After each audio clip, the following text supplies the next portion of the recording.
All right, everybody, we got a brand new trailer for Supergirl, which is the second movie entry in the new DC universe, James Gunn universe. Now, before this starts, I will say that I have already watched this. Of course I did. I watched it immediately. And a lot of comparisons are being made to Guardians of the Galaxy. And then you're seeing people push back against those comparisons because James Gunn did not direct this. Let's make that clear.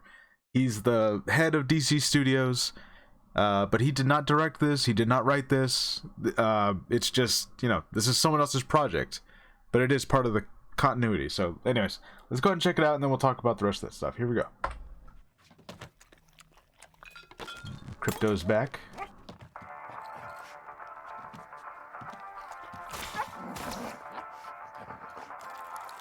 Nuclear reactor explosion. Okay. You managed to get most of it on the paper this time. Good job, buddy.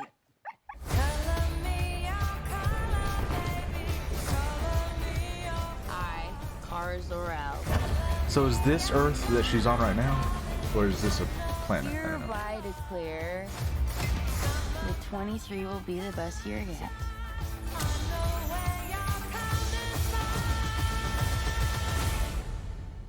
Let's be honest, babe. It's not a very high bar to clear. I didn't know any of you were still alive. What was it like to lose everything in a day? Okay, so there's the gods are not that kind. the city escaping Krypton. Okay, this does not look like this is gonna end well. For you guys.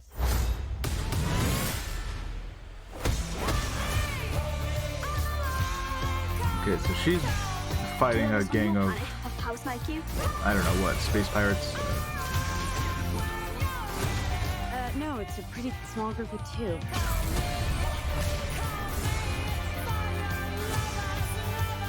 What, Superman? There's Lobo.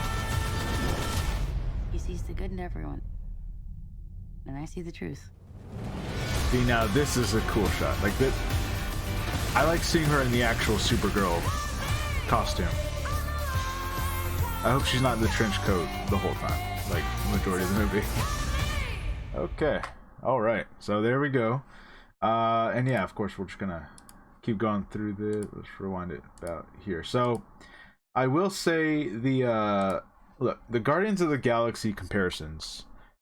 I understand that some people are frustrated that that's all anyone's talking about. I think it was even trending online and stuff, but it's kind of undeniable, right? Like the even like what her room is, and even like the ship that we see in a second, it very much, it looks exactly like the same aesthetic that you saw in those movies. Everything's kind of used and worn down, but it also looks sort of like a dirty, I don't know, New York, almost like an 80s 70s New York looking, where it's all like, it looks like it comes from the city, like a subway almost, but it's kind of dirty and messy. And even this bar here, like, look at the lights that we're seeing here. We're seeing a lot of like sort of neon colored greens and oranges and blues and pinks and stuff. Like, that's all very, set all that in space.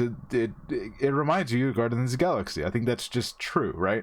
So I know a lot of people are getting annoyed that that's all the comparison that we're making, but I'm sorry, you can't deny that that's what it looks like, that's okay, by the way. I want to be clear about that. It's okay that it looks like Guardians of the Galaxy, because as if those movies weren't successful. Like anyone who's using that as an insult, I think is being very silly, because people like those movies. So like, yeah, especially considering that there's probably not going to be another Guardians movie for a very long time.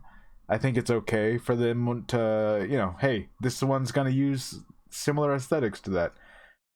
Having said that, I do hope that, this being our first real venture into the DC universe space, like seeing all these different aliens. Like, we've seen a couple aliens obviously so far in the DCU, but like, we're really going in space. We're seeing all these different species and their technology and whatever culture they have. So I'm hoping that they use this opportunity to establish things for the future, because there's a lot of alien species in the DC universe that will be important at some point, right? So I guess that's my hope. I'm hoping that somewhere in here there's some, Easter eggs where we can go like, oh, that kind of looks like this. That kind of looks like this one Green Lantern who's a species of this over here or over there. I don't know. I will say right now, I don't love that so many of these appear to be human. Like 4 out of the 6 here are like humans. Like they just look like humans. Even if they say that they're some alien species, like they're clearly not like a giant squid man or something. So I'm not loving that. I kind of wish we went more alien with it. I don't know. I feel like they're still kind of grounding this. And by the way, I acknowledge that this is all based on a very specific graphic novel. I have not read that graphic novel, so this is all fresh to me. I'm sure that it's very accurate to that story, and that's fine. But as a DC fan, just in general, I'm just explaining that, like, hey, I read a lot of Green Lantern comics. They go to a lot of alien planets. You don't see too many humans, like people who just straight up look like humans. Like they usually have, very alien features. Now, here's our first look at Lobo. Now, that's pretty cool. You can see he's got the cigar. It's very dark. Hopefully when we get like an actual full trailer, we'll get a better look at him. But yeah, I think if anyone's, kind of their biggest takeaway from this is like, okay, we want to see Supergirl fight Lobo, because Lobo is someone who, he fights with Superman and Supergirl and all that. Like that's what he does. He can take the punches. I will say this is a great shot. Like this is the first time in this whole trailer where I'm like, oh, this reminds me of the Superman movie. Like because the bright sunny background, the suit, like it looks like a lot of the grime has gone away in this scene. So that's pretty cool. I'm hoping this is like a part of the movie where, this whole thing that she's got to get over with her past and seeing her home, whatever ends up happening to her home, seeing all that go away. Hopefully she she ends up getting over it and, becomes Supergirl, right? She puts on the suit and all that. So I will say this much. There have been several different iterations of Supergirl's backstory, and I think in my brain I always mixed up Supergirl's city that they put a force field around and it managed to survive the destruction of Krypton. I always confused that with the bottled city of Kandor. Because Brainiac bottles up that city and he like adds it to his collection, or at least that's usually how the story goes, right? And my brain has always confused those two cities together as one thing. And part of me, especially because we know that Brainiac is going to be part of Man of Tomorrow, which is coming out in 2027, part of me is wondering if that's what they're going to end up going with. Like maybe, her city escapes Krypton, right? And then later they run into Brainiac, and Brainiac just takes the city, shrinks it. She's the only one who manages to escape from this. And like, sometimes the story goes that way too. I've seen a couple animated series where it's like, oh, that's, Brainiac was involved in taking her city. So like I said, sometimes the two concepts are mixed together into just one thing. And I'm kind of thinking that's what's going to happen here. So this right here, I imagine like they live through Krypton, but then she has to go through another loss when Brainiac shows up. Like that, this scene right here might be Brainiac showing up. I don't know. Anyways, that's my little theory for this movie, is that we are going to get a Brainiac appearance.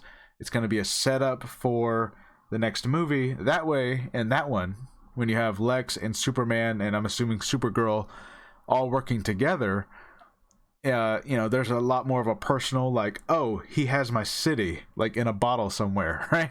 So, I'm kind of hoping that that's the case. Anyways, that's just my theory.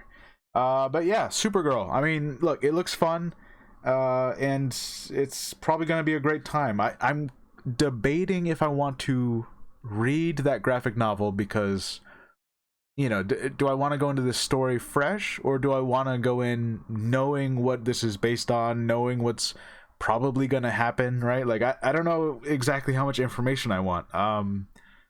You know, I guess I got a little while to think about that, so I'll make up my decision. Maybe I'll end up reading it, I don't know.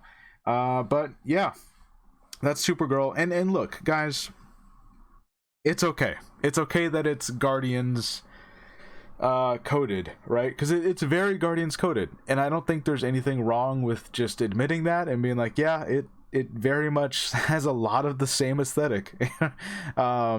You know, I think my one actual critique is that the group of pirates or whatever that attack her, like even these guys, the majority of these appear to be humans. Like they just look like humans, you know, which again, the Guardians also did that, right? Where like, you know, sometimes they would be very clearly more alien, but a lot of the other times, like, this is just a human. They don't even have like prosthetics on or anything. It's just a human that is not from Earth, I guess. I don't know, you know. So I think that is my one thing, is like I want, you know, I want my space people to be aliens, right? Like I don't want them to just look like humans from Earth, because I don't know, it just doesn't seem as great to me. But okay, hey, whatever. That's really my only critique right now. Anyways, let me know what you guys think. I'll see you guys later. Bye.